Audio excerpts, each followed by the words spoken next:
Warning, the following audio transmission is based on theory and is intended for entertainment purposes only. It's Doomsday and its affiliates will not be held liable for anything your dumbass does. Listener discretion is advised.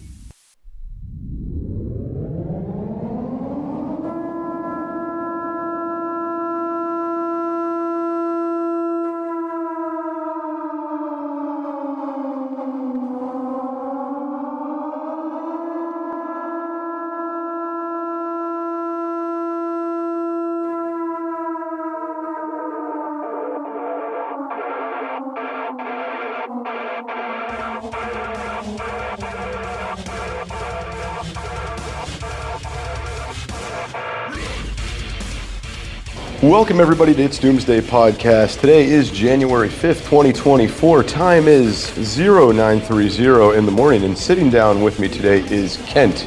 And Kent, you're a professional beekeeper from West Kentucky. West Kentucky. We don't want to confuse that, right? Right.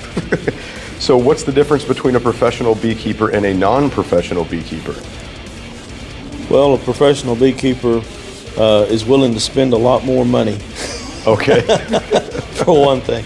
No, being a professional beekeeper just means that you're willing to go the extra mile, that you're willing to educate yourself into what it takes to actually help bees to survive, and educate yourself and learn how to make your bees pay their own way. Okay. Which is that hobbyist, the definition of a hobby is something you spend money on and it takes up your time.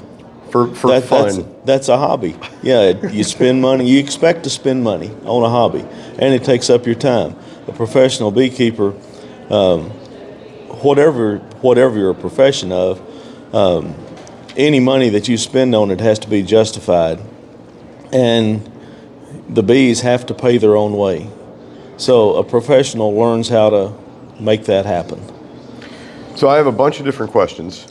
So the first one, I guess, and I've been asking everybody this question, what is the biggest threat to the bees as of today?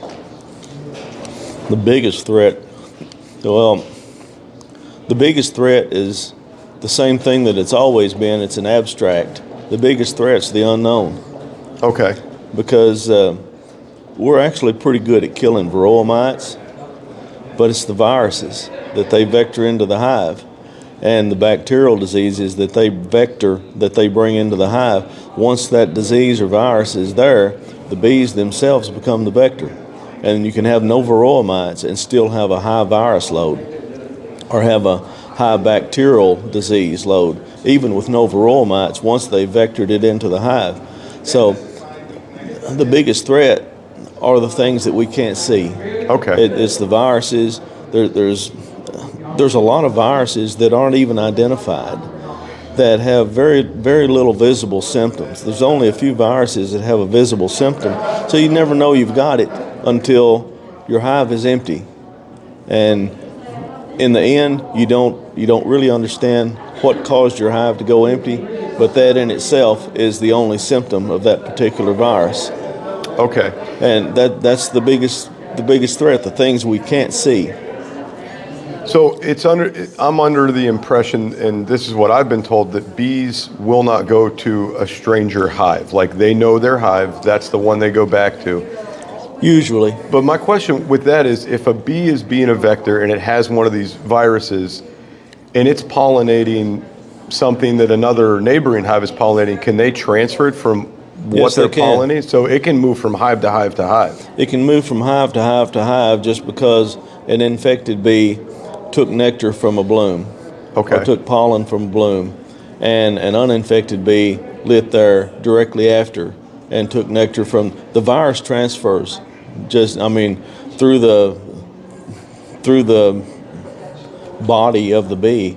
When they're taking nectar out, the virus is going back and forth. Just like when a varroa mite is feeding on a honeybee, the virus is going back and forth, or the bacterial disease is going back. There's a transfer, like being bit by a rabid animal. That virus transfers, and it can transfer in nectar or pollen. But bees do drift. A honeybee that's working a nectar source, they're going to stop close to their hive, but not necessarily in their hive. And if they have resources with them, if they have nectar that they can share with the guard bees, they're welcomed in. And there's your transfer. That bee becomes a member of that colony at that point, and the nectar that it has shared, that it shares with the other bees, is the beginning of the vector into the hive of a disease. Drones are welcome everywhere because drones are no threat. Drones have no stinger. They don't even have large enough mandibles to be able to rob a hive, and they're welcome everywhere. So there's a big drift with drones. And drones don't just drift from a hive to a neighboring hive. They drift from a hive to another hive that's a quarter mile away. So, oh, wow. So they can be a major vector of diseases. So you've sparked a new question in my head now. So how far will a bee travel away from the hive? Because if a drone's going, you said like what, about a mile? Drones usually don't travel more than a half mile. More than a half mile, away okay. from the hive. And they're not out foraging. They're out looking for a queen to mate with, going to a drone congregation area. But when they come back, they may come back to the hive that they were raised in, or they may come back to another hive. This drone may go home with another drone to their hive, and they're welcome because drones are not a threat. Just like young bees are not a threat, they're welcome. Nurse bees are welcome everywhere because they're not a threat to the hive they're being transferred into. But they'll go a half mile usually. Worker bees, the simple answer is they'll go as far as they have to get resources.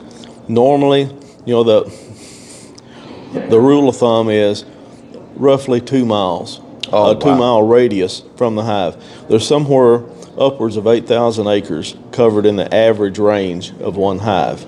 But they travel 2 mile radius all around the hive. If there's something closer, they won't travel that far. They may not travel but a quarter mile or a half mile.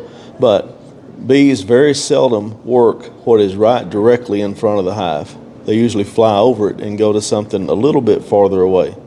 So normally honeybees are foraging anywhere from 1/8 of a mile to a mile away from the hive. If there's nothing any closer, they'll go 2 miles. If there's nothing at 2 miles, they'll go until they find something. That's pretty wild to think about when you think this little critter is going that far when most people won't walk 2 miles. Right. I'm not walking 2 miles. Or further if you need to. Right. So with these diseases that you're talking about, is it known, like you're saying, the unknown, but are they all known, or are there diseases that are still coming out that are being discovered, and how are people treating for these? Well, the viruses I guess you could say that the viruses are the most popular boogeyman for honeybees these days. That's what everything's blamed on, and probably deservedly. But to identify a virus, you have to have something to compare it to. So if a virus has not been seen before in a honeybee, you have nothing to compare it to. You just know that it's different from the ones that you've looked at before. So the really smart people that are researching these things, they know that there's a lot of viruses out there. More than 2 dozen, maybe 3 dozen, maybe more, because they've found viruses that are different from everything else. They don't even name them. They don't have anything to compare them to. They just know that it's there, and they have no idea what the effect of that virus would be on the honeybees. They just know it is a virus and that it's in the bees. Now, is the winter beneficial to kill off these viruses? When the freeze comes, does it kind of put a stop to some of these things? The viruses live within the bee. Okay. Most viruses are not very persistent once the bee is dead. If the virus is living inside the bee and the bee dies, then the host dies, the pest dies. Some are persistent, but most viruses are not persistent. But in the winter, you have a winter cluster, the bees are still alive, the virus is still alive within the bees. Some viruses will kill bees, will kill the host. Some viruses will not kill the host, but they will just cause the host to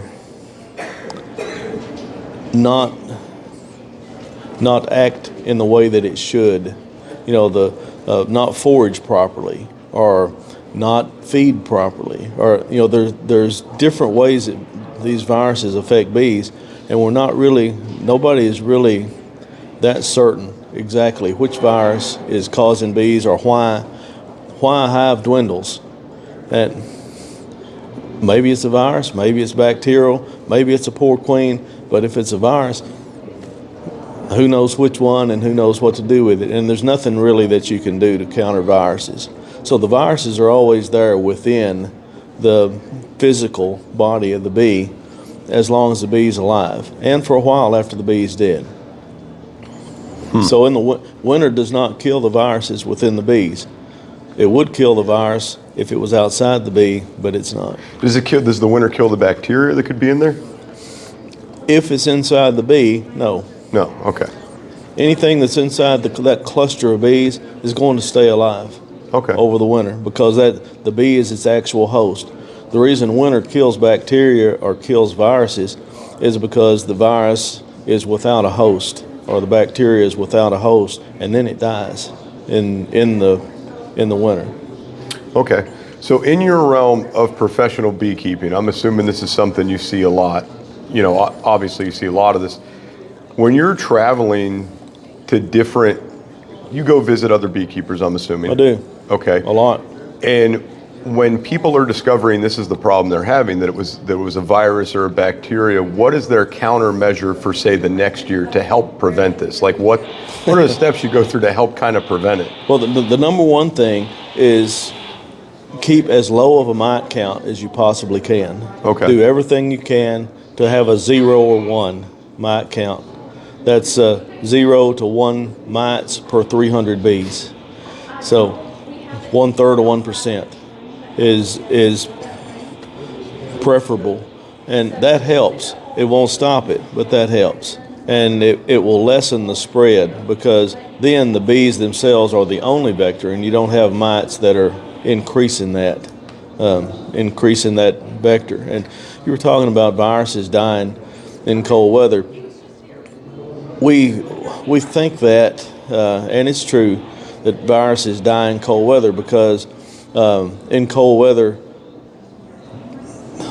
you count on cold weather killing the cold virus or killing a flu virus, but it don't kill that flu virus within us, right? Or the cold virus within us.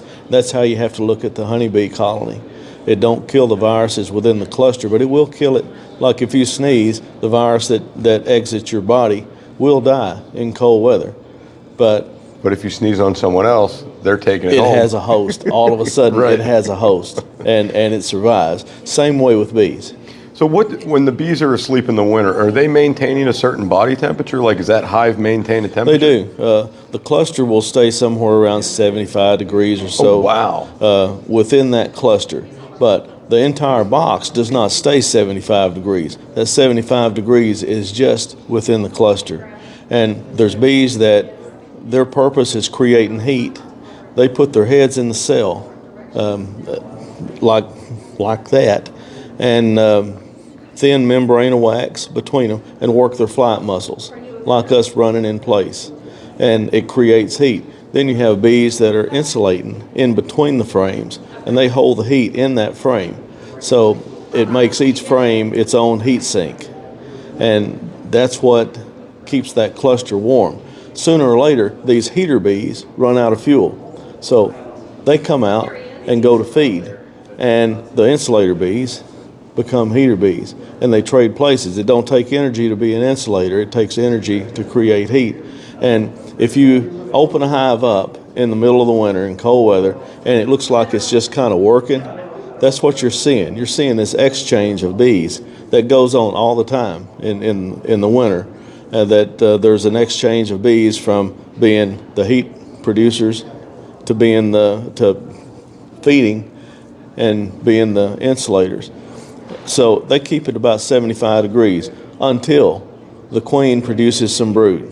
As soon as brood is produced, that small area brood will stay in the low 90s, 92, 93 degrees. The rest of the cluster might be 75. On the outside of the box or on the perimeter of that cluster, it may be 50. But that cluster is going to be 75 degrees. Unless it's got brood, then in that patch of brood, it'll be 92, 93 degrees, maybe 94. So Ken, how long have you been beekeeping? Because you're very knowledgeable in all this. I mean, I get the professionalism in this. About 35 years. Wow, okay. It took me about 5 years to realize that if I was going to keep doing this, I didn't have enough money to replace the bees every year. And I'd better learn how to keep them alive and how to make more bees. So what made you get into beekeeping in the first place? Well, it was something that made people look at you like you were crazy. Okay. That's and I just came out of a lifestyle where that people would look at you like you were crazy. And I'd straightened up. I think they ought to start the fire for you. Well, they should, but I could just take a nap there. We used to go camping. yeah. When my kids were growing up, we'd always have a fire, and I would always get lunch here and Yeah. sleep. That's fun. Poking the fire. Yeah. But so my family I grew up on a farm, still live on the same farm. My family homesteaded the farm in 1823. Oh, wow. So I still live on that farm. And they raised hogs, they raised corn, they raised tobacco.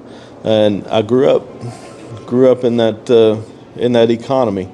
And tobacco was on the way out. It was plain to see that the government-based system, pool system, was going to be a thing of the past.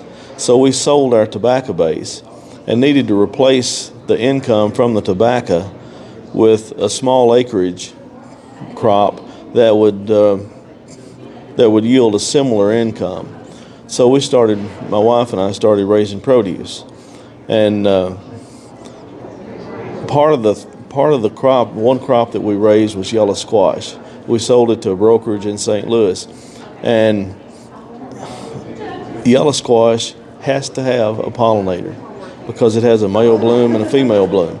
Any cucurbit, cucumbers, squash, pumpkins, melons, they all have to have an insect pollinator or some pollinator that moves pollen from the male bloom to the female bloom, or they won't produce fruit. Right. And I didn't realize that. I've seen videos online of people hand pollinating these things. Yeah. And people that are plant breeders, that's what they do. They hand pollinate so they can make sure that it's only the pollen from this plant that pollinates this other plant, or this bloom pollinating another bloom. But I needed bees. And I knew a man that in my neighborhood that had some bees, and he had a peach orchard, and we had an interaction because of a dairy farm that I worked on. And I asked him one month, he was an inspector that came to the dairy farm every month, and I asked him if he had any bees. And actually he needed barn room for his tobacco. I didn't have tobacco anymore, so I traded him barn room where he could store his tobacco for a hive of bees. And that fixed my problem with the yellow squash. Seemed like a good trade at the time. Yeah, it did. It did. And that hive of bees, that was the nastiest hive of bees that I had. It was 30 years before I had a hive that was as mean as that one again. But I stuck with it, and that was almost like an attractant to me, thinking that I might die this time. Okay. Because they were intimidating. That hive was intimidating. Years later, this same man, he told me, he said, I knew you were going to make a beekeeper. And I said, well, how'd you know that? And he said, that hive of bees that I gave you, that was the worst hive I ever had on my farm. He said, I never was so glad as when that hive left my farm. So he got a better end out of that deal. He hated that hive because they hated him. And then they transferred that to me. They hated me too. He said, I knew that if you stayed in beekeeping after having that hive, that you were going to be a beekeeper. That's a good story. So, I like but, that. I mean, my beekeeping started because I needed pollination for yellow squash. Wasn't thinking about the honey. Within a year, people were coming to the house wanting honey, and we just didn't have it. I mean, one hive is only going to make so much. So before the first year was out, we went from 1 hive to 3 hives because people found out we had a hive, didn't even have honey yet. They were coming to the house, driving 15 miles from town to come to the house to buy honey, along with tomatoes and sweet corn and other things.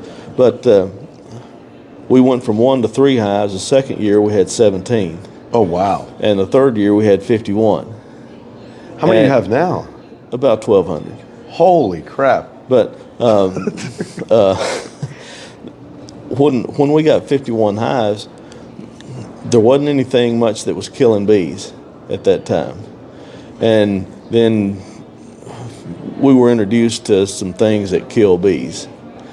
And I realized that I need to learn how to make bees more than I need to learn how to make honey. Honey became an incidental product, and bees became the primary product. So I learned how to raise bees. We started selling bees at that point, and it became a self-sustaining business at that point. That was about 6 years into beekeeping. So, we've had ups and downs.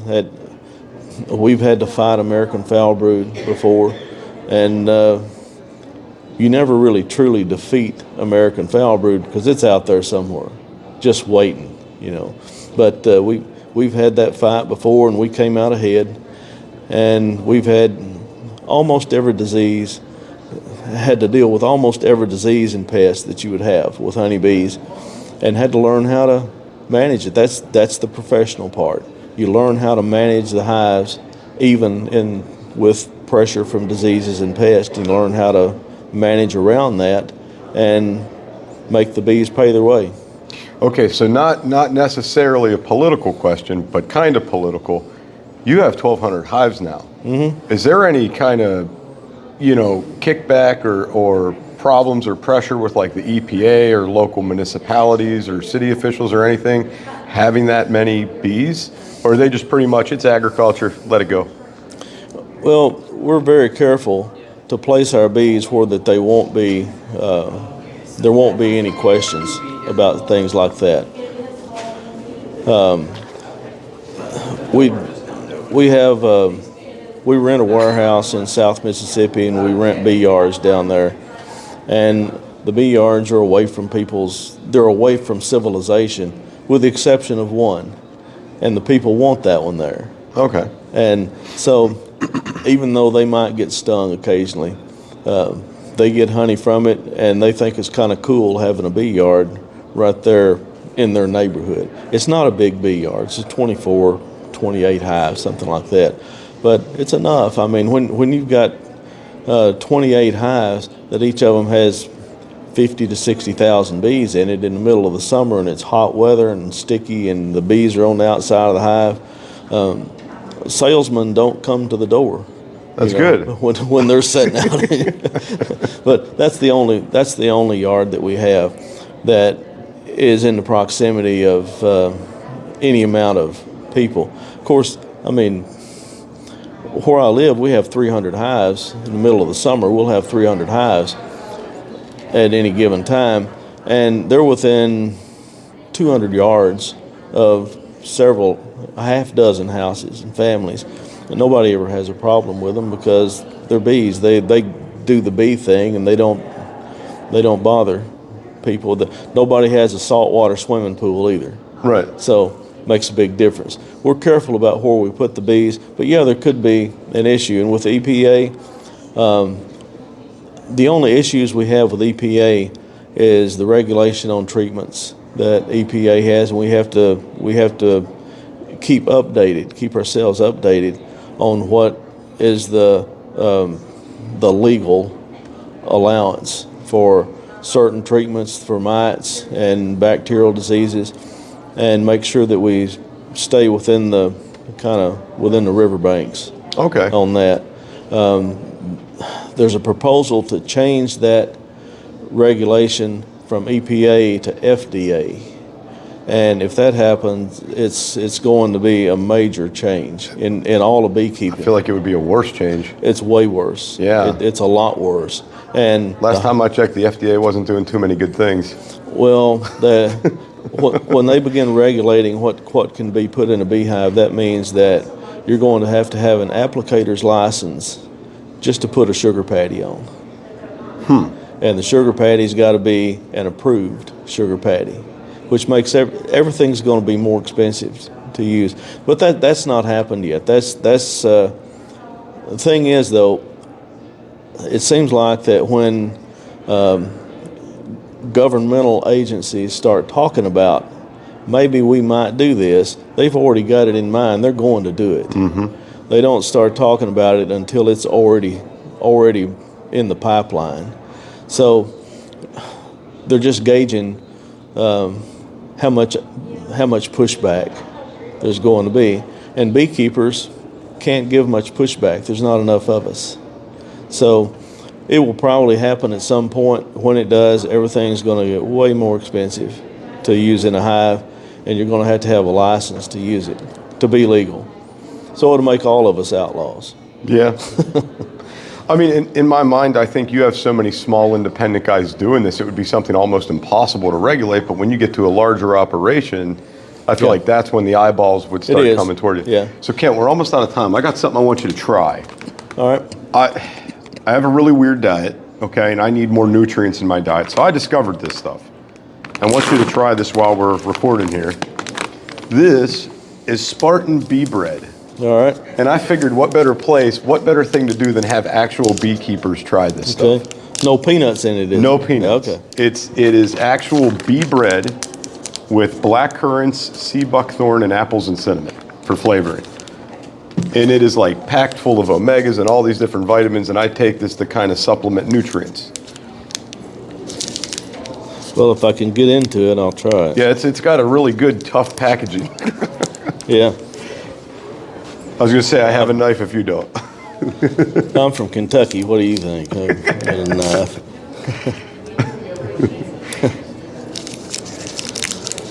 So everybody's reaction to this has been a little bit different.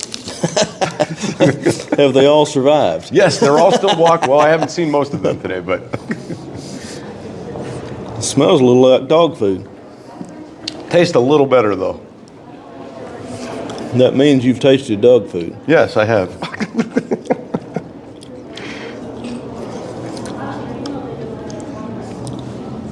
It's not bad. Tastes like dried raisins or dried cranberries, dried figs.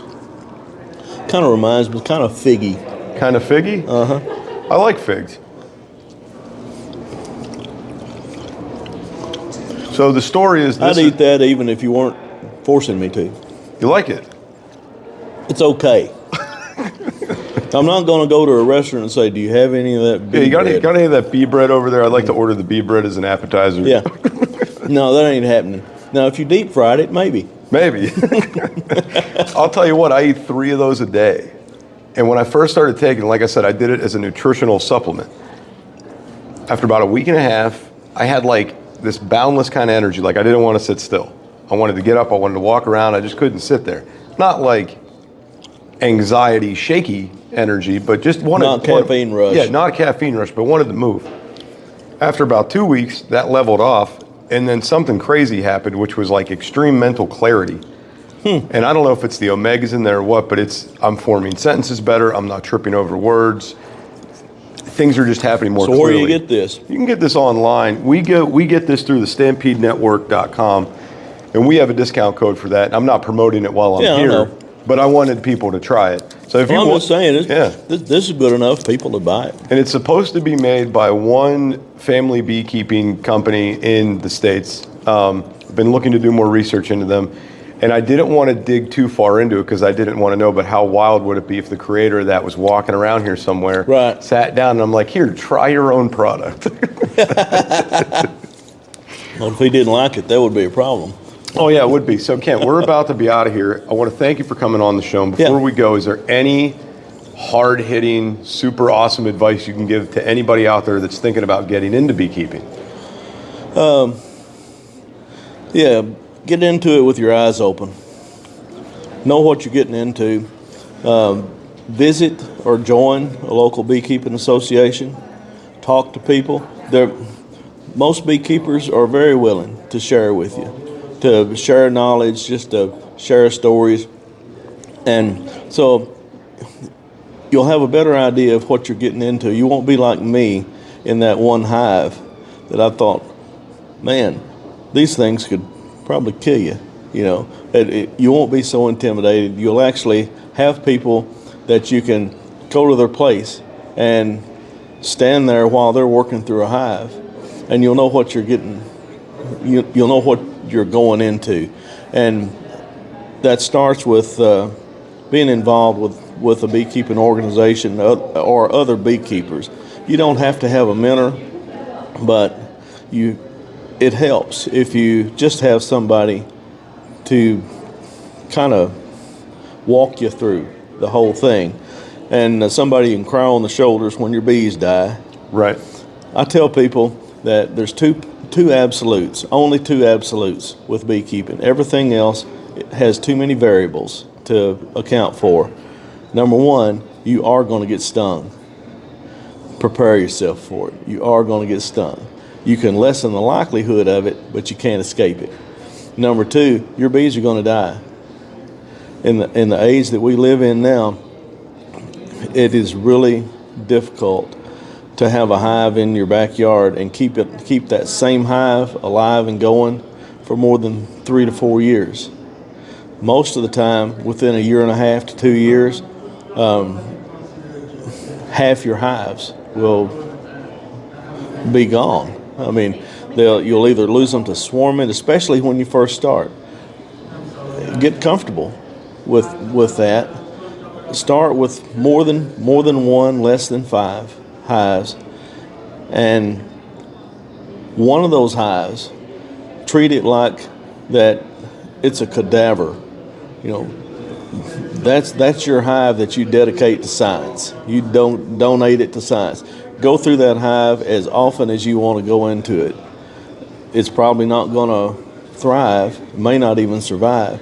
The rest of them, set them up, make sure they have queen right, make sure they have a laying queen, they have plenty of food, and they're disease and pest free as possible for the rest of your hives. But that one, read everything you can about bees and try to find it in that hive. Learn with that one. And if it dies, it dies. If it don't, it served its purpose. It has taught you what a hive is supposed to look like when it's healthy or when it's not healthy. You learn from that. And after that, it becomes a process of being stubborn. Don't quit. If you want to be a beekeeper, you have to make up your mind you're not going to quit. Great advice, Ken. Thank you so much for coming on the show. Yep. All right.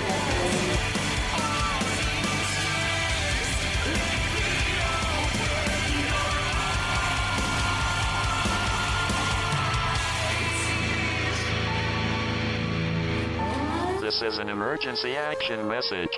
At approximately 1 a.m. Eastern Daylight Time, NORAD is tracking 15 ICBM nuclear missiles inbound to the following cities: Orlando, Miami, Pittsburgh, Dover, Newark, Richland, Philadelphia, New York City, Baltimore, Los Angeles, Las Vegas, Boston, Seattle, Detroit.